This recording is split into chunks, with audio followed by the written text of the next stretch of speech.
Dinayo po ng maraming pamilya ang Luneta Park nitong Pasko para mamasyal at ipagdiwang ang Pasko. At para na rin masilayan ng magagandang tanawin sa lugar. May report si Harley Valbuena.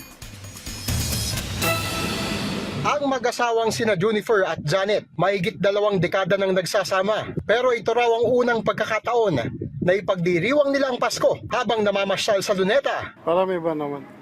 Hindi lagi na sa bahay.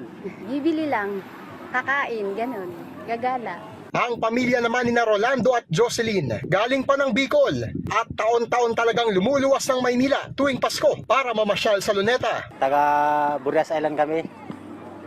Dumayo lang para mamasyal dito sa Rizal Park. Kwento ni Rolando, taon-taon talaga nilang pinipili ang Luneta dahil sa ganda ng tanawin at gusto rin daw ito ng mga bata. Ayon sa pamunuan ng Luneta, tinatayang nasa 7,000 katao na ang dumating sa tinaguriang pambansang pasyalan. Kaya naman ang ilang nagtitinda sa loob ng parke, masaya dahil malakas ngayon ang kanilang benta. Lalo na po sa mga laruan po kasi yun po yung mga hilig ng mga bata. Kaya po malakas din po yung kita namin. Nagpaalala naman ang Luneta Management sa mga ipinagbabawal na dalhin sa loob ng parke, tulad ng mga patalim, baril, butane, flammable items at mga babasaging bagay. Harley Valbuena para sa Pambansang TV sa Bagong Pilipinas.